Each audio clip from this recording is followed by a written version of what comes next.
Hello friends, welcome to all of you. Today we will discuss about one of the important process of material removal process.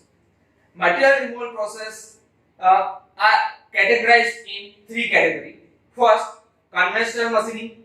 Second one, abrasive based machining. And third, non-conventional machining. Further, non-conventional machining is also categorized in different categories, like which energy is used for machining of this process. Today, we will discuss a thermal and electrothermal based machining process, which name is electron beam machining. And in the next slide, we will see the content of today's video. You can see that first of all, we will discuss about history, then process principle, then after why vacuum is needed for EBM process, then after equipment and setup, then process parameters, then advantage and disadvantages and applications, and last one we will discuss some important questions regarding today's video. Now we will see history of electron beam machining. अभी history के अंदर देखें तो electron का beam है, उससे हम कोई भी मटेरियल है उसको मेल्ट कर सकते हैं. वो डिस्कवर्ड हुआ था इन लेट 80th सेंचुरी. ठीक है, तो ये डिस्कवरी है कि एक्स-रे ट्यूब है वो 1800 की साल के अंत में वो डिस्कवर हुआ था. उसके बाद इन 1940s तो मैन्युफैक्चरिंग कमिटी है उसको पता चला कि एक इलेक्ट्रॉन का बीम है, उसका यूज हम फैब्रिकेशन टास्क में कर सकते हैं. उसके बाद इन 1947 डॉक्टर के.एच. स्टेगरवर्थ, जो कि जर्मनी के एक साइंटिस्ट थे, उन्होंने एक ईबीएम मशीन है उसका प्रोटोटाइप है वो डिजाइन किया था. By 1952 the first electron beam machine is used as a welding tool, which is designed by K.H. Stegerwald. And by 1959, first true electron beam machine was developed in USA. Means के USA के अंदर in 1959 एक electron beam machine है वो discover किया था. अभी हम देखेंगे प्रोसेस प्रिंसिपल. तो इसका प्रिंसिपल क्या होता है? तो ईबीएम मशीनिंग है वो एक थर्मल बेस्ड प्रोसेस है. इसके अंदर हाई वेलोसिटी इलेक्ट्रॉन्स है उसका यूज किया जाता है for performing a drilling and cutting operation. ठीक है, इसके अंदर हाई वेलोसिटी इलेक्ट्रॉन्स होते हैं तो उसकी काइनेटिक एनर्जी है उसको हम कन्वर्ट करते हैं हीट एनर्जी में, और ये हीट एनर्जी है वो हमारा जो वर्कपीस है उसको मेल्टिंग एंड वेपोराइजेशन के लिए हम इस्तेमाल करते हैं. और एक काइनेटिक एनर्जी है वो इलेक्ट्रॉन बीम के mass and velocity of electron के ऊपर डिपेंड करेगी. आप यहाँ पे फिगर में देख सकते हो कि उसका सेटअप कैसा होता है. देख सकते हो आप कि यहाँ पे एक वैक्यूम चैम्बर दिखाई हुई है, उसके अंदर इलेक्ट्रॉन गन होगी, एनोड होगा, इलेक्ट्रोमैग्नेटिक लेंस होगा. ठीक है, नेक्स्ट यहाँ पे हम देख सकते हैं कि जो इलेक्ट्रॉन है उसका मास कितना होता है 10⁻⁻27 ग्राम. ठीक है, और उसकी वेलोसिटी है up to 30 to 75% of speed of light होती है. तो हम इनफ वोल्टेज देंगे तो एक इलेक्ट्रॉन है वो कितनी स्पीड से जाएंगे तो 30 to 75% of speed of light. ठीक है, अब ये प्रोसेस है उससे हम एनलिंग, वेल्डिंग और मशीनिंग कर सकते हैं. यहाँ पे जो इलेक्ट्रॉन का बीम है वो फोकस कर सकते हैं to a point within 10 to 200 micrometer. Means के बहुत वेरी स्मॉल अमाउंट में हम इसको फोकस कर सकते हैं by means of magnetic field. And इसके लिए जो पावर डेंसिटी चाहिए वो पावर डेंसिटी होती है 6.5 10⁻12 वाट पर mm². ठीक है, एक ईबीएम प्रोसेस है वो एक प्रिसाइजली कंट्रोल्ड वेपोराइजेशन प्रोसेस है. इसके अंदर जो हमारा मेटल है वो मेल्ट हो जाएगा और वेपर में कन्वर्ट हो जाएगा. ठीक है, और a most of EBM process है वो परफॉर्म होती है इन हाई वैक्यूम चैम्बर, जिसका वैक्यूम कितना होता है up to 10⁻⁻5 mm of Hg. आप यहाँ पे फिगर में देख सकते हो कि पूरा प्रिंसिपल सेटअप दिखाया हुआ है, एक्चुअल मशीन कैसा होता है वो भी आप यहाँ पे देख सकते हो। इसके अंदर फर्स्ट आप यहाँ पे देख सकते हो कि कैथोड ग्रिड है, मींस कि वहां पे कैथोड का एक फिलामेंट लगाया हुआ होगा। जनरली वो टंगस्टन का फिलामेंट होता है, उसको हम जब पावर देंगे तो क्या होगा कि वो पावर है वो उसके हिसाब से हमारा जो फिलामेंट है उसका टेम्परेचर बढ़ेगा, और जब एक टेम्परेचर है 2500 से 3000 डिग्री सेल्सियस तक का होगा, तभी क्या होगा कि टंगस्टन का जो फिलामेंट है उसके अंदर से इलेक्ट्रॉन है वो एमिट होना चालू होंगे, और वो इलेक्ट्रॉन है वो बायस ग्रिड के थ्रू कहां पे एनोड की तरफ अट्रैक्ट होंगे, और वहां पे उसकी वेलोसिटी है वो एक्सेलरेट होगी, और एस हाई वेलोसिटी वाले इलेक्ट्रॉन से वो आगे एज अ बीम निकलेंगे और मैग्नेटिक लेंस के ऊपर जाएंगे। और मैग्नेटिक लेंस है उसका काम क्या होगा कि वो क्या करेगा, तो हमारा जो इलेक्ट्रॉन बीम है उसको कंसंट्रेट करेगा और वहां से पास करेगा, और जो हमारा जो वर्कपीस है जो वैक्यूम चैम्बर में होगा उसके ऊपर स्ट्राइक होगा, और वहां का जो मेटल है वो क्या होगा, तो मेल्ट होगा और वेपर में कन्वर्ट हो जाएगा। तो ये हमारा प्रोसेस प्रिंसिपल था। नेक्स्ट अभी हम यहाँ पे देखेंगे why vacuum is needed for EVM machine.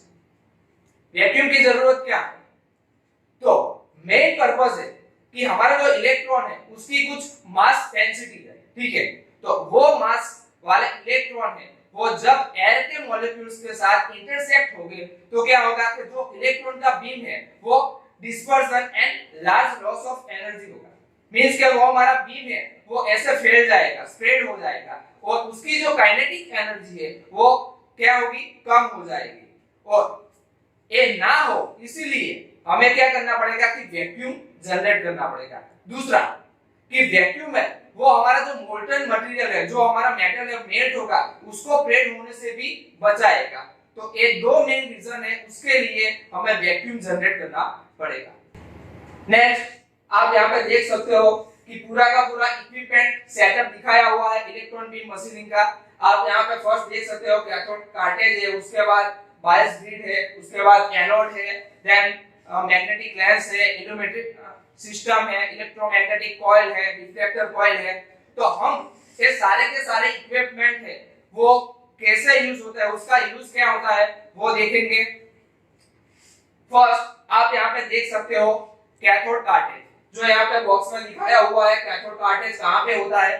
तो कैथोड कार्टेज है वो एक जनरली फिलामेंट होता है जो इलेक्ट्रॉन बीम गन है उसके अंदर होता है, वो टंगस्टन और टेंटेलम मटेरियल का होता है, और 90% केसेस में मींस के मोस्ट ऑफ केसेस में वो टंगस्टन का फिलामेंट यूज होता है। जब उसको हम हाई वोल्टेज अप्लाई करते हैं तो उसका टेम्परेचर 2500 से 3000 डिग्री सेल्सियस तक का होता है, और वहां से फिर इलेक्ट्रॉन है वो thermo ionic emission of electron होता है, मींस के वहां से इलेक्ट्रॉन है वो एमिट होना चालू होता है। तो कैथोड कार्टेज है उसका काम ये होता है। नेक्स्ट हम यहाँ पे देख सकते हैं बायस ग्रिड।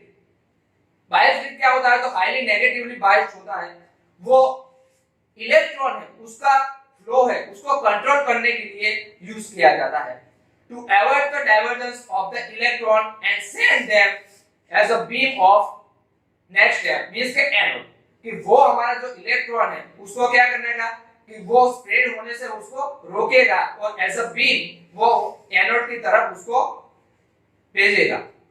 थर्ड यहाँ पे आप देख सकते हो एनोड। एनोड क्या होता है, पॉजिटिवली बेस्ड टर्मिनल होता है, और यहाँ पे due to potential difference between cathode and anode electrons are accelerate, means का पॉजिटिव और नेगेटिव टर्मिनल है और दोनों का पोटेंशियल डिफरेंस उसके हिसाब से इलेक्ट्रॉन क्या करेंगे, एक्सेलरेट होंगे। यहाँ पे इलेक्ट्रॉन्स की वेलोसिटी है वो generally approximately half of the velocity of light होती है।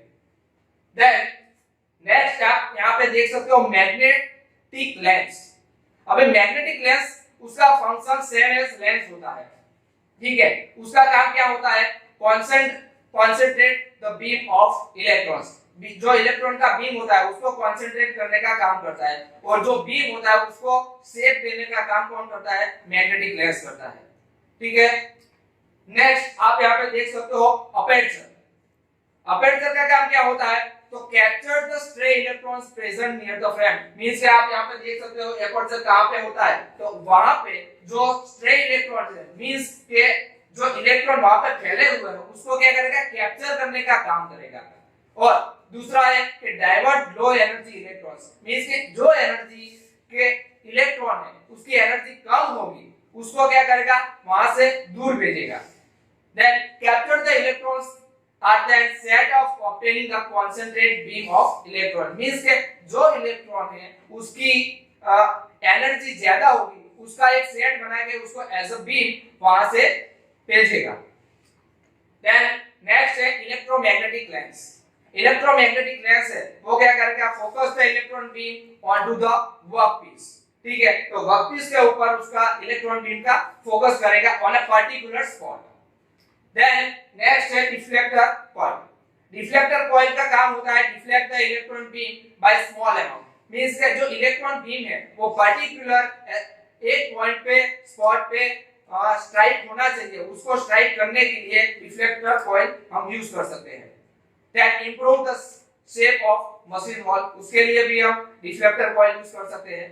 देन नेक्स्ट है illuminating system and telescope. Both are used simultaneously, दोनों एक साथ यूज किए जाते हैं। फॉर एग्जांपल कि हमारा जो इलेक्ट्रॉन बीम है वो पर्टिकुलर वर्कपीस के ऊपर अलाइन करने के लिए हम इसको यूज करते हैं। देन है next slotted disc. Slotted disc है उसका काम क्या होता है, to avoid obstruction of vapour metal into the optical window of EBM machine, means कि हमारा जो मेटल है वो मेल्ट होगा और वेपराइजेशन उसका होगा, तो जो वेपर निकलेगी वो ऑप्टिकल विंडो है जो ईबीएम मशीन के उसको अंदर जाने से रोकेगा। वो सिर्फ इलेक्ट्रॉन बीम है उसको ही पास करेगा, कोई भी वेपर या मेटल फिल्म से उसको पास होने नहीं देगा। नेक्स्ट अभी हम देखेंगे process parameters of EBM machine. तो आप यहाँ देख सकते हो, यहाँ पे पैरामीटर्स दिखाए हुए हैं और यहाँ पे उसकी डिटेल्स दी हुई है कि एक्सेलरेटिंग वोल्टेज कितना चाहिए, तो 50 टू 200 किलोवाट, ठीक है। फिर बीम करंट है वो कितना चाहिए, तो 100 टू 1000 माइक्रो एम्पियर। उसके बाद पावर है तो 0.5 to 50 kilowatt. Then pulse duration जो 4 टू 65 मिलीसेकंड्स है। फिर पल्स फ्रीक्वेंसी है 0.1 hertz to 16000 hertz. Then vacuum कितना होना चाहिए, तो 10⁻² to 10⁻⁵ mmHg। Beam spot size जो मिनिमम है वो कितनी है, 12 टू 25 माइक्रोमीटर। वर्क मटेरियल, कौन से मटेरियल के ऊपर आप वर्क कर सकते हो, तो अप्रॉक्स ऑल द मटेरियल्स है उसके ऊपर आप ईबीएम मशीनिंग कर सकते हो। एंड मैक्सिमम एमआरआर कितना होता है, तो 10 mm³ पर मिनट। ये जनरल पैरामीटर्स है ईबीएम प्रोसेस के। नेक्स्ट अभी हम यहाँ पे देखेंगे advantages of electron beam machining. तो फर्स्ट एडवांटेजेस है no mechanical distortion because no cutting force during machining. यहाँ पे कोई कटिंग फोर्स नहीं आता है इसलिए यहाँ पे जो मेटल है वो डिस्टॉर्ट नहीं होगा। दूसरा है हाई ड्रिलिंग रेट, फटाफट से हम ड्रिलिंग कर सकते हैं, उसका रेट ज्यादा है। It can be drill in many different configuration, अलग अलग कॉन्फ़िगरेशन के हिसाब से हम इसको ड्रिल कर सकते हैं। It can drill any material, कोई भी मटेरियल हो उसको आप ड्रिल कर सकते हो। Then it can drill incline wall करना है तो आप ईबीएम प्रोसेस से कर सकते हो। नो टूल वियर, यहाँ पर टूल वियर नहीं होगा। Then high accuracy and repeatability, means कि एक्यूरेसी है बहुत ज्यादा होगी और इसको हम कई बार रिपीट कर सकते हैं। नेक्स्ट अभी हम यहाँ पे देखेंगे disadvantages of EBM machine. First disadvantage है कि हाई कैपिटल कॉस्ट। ये मशीन है उसकी कैपिटल कॉस्ट ज्यादा है, मींस का इन्वेस्टमेंट ज्यादा है, कॉस्टली मशीन है, इक्विपमेंट यहाँ इसके कॉस्टली है। दूसरा non productive pump down time, means कि हम यहाँ पे वैक्यूम जनरेट करते हैं तो वो वैक्यूम जनरेट करने के लिए जो टाइम जाएगा वो क्या होगा कि वो प्रोडक्टिव टाइम नहीं होगा, तो वो वेस्ट ऑफ टाइम होगा। Then high level of operator skill required, इसके लिए जो ऑपरेटर चाहिए वो स्किल वाला ऑपरेटर चाहिए। एंड इसकी एक लिमिटेशन है कि 10 mm थिक मटेरियल है, उसके अंदर ही हम ये प्रोसेस यूज कर सकते हैं। मींस के 10 mm के ऊपर की थिकनेस वाली प्लेट हो तो उसके ऊपर हम इलेक्ट्रॉन बीम मशीनिंग है वो नहीं कर सकते हैं। उसके बाद हम यहाँ पे देखेंगे applications of EBM. Application, main application है all the materials those can exist in vacuum, उसके ऊपर हम एक ईबीएम प्रोसेस कर सकते हैं। मींस के वैक्यूम के अंदर जो भी मटेरियल एग्जिस्ट कर सकता है वो सब मटेरियल है उसके ऊपर हम एक प्रोसेस कर सकते हैं। दूसरा है reading of various types of holes include inclined hole. Means के कोई भी होल हो वो हम प्रोड्यूस कर सकते हैं, लाइक इंक्लाइंड होल हो उसको भी हम जनरेट कर सकते हैं। Then reading of non circular hole और tapered hole. Then 2D contouring profile और ब्लैंकिंग, जो काउंटर प्रोफाइल आती है वो और ब्लैंकिंग ऑपरेशन करते हैं वो भी हम इससे कर सकते हैं। Then engraving of metal, ceramic and vaporised layer, engraving कर सकते हैं। उसके बाद machining of thin films to produce registers network in IC chip। हमने जो IC chip देखी होती है, ठीक है, तो उसके अंदर रजिस्टर होता है, तो वो रजिस्टर है तो वो छोटा रजिस्टर होता है, ठीक है, तो उसके ऊपर मशीनिंग करना हो थिन फिल्म में तो भी हम ईबीएम प्रोसेस से कर सकते हैं। Then pattern generation and last thin film machining, तो जो कोई पतली फिल्म हो उसके ऊपर मशीनिंग करना हो तो हम कर सकते हैं। यहाँ पे आप देख सकते हो some important questions regarding today's video. You can refer this question. आप इसके आंसर है वो दे सकते हो नीचे डिस्क्रिप्शन के अंदर, उसकी लिंक दी हुई है। Thank you so much for watching this video.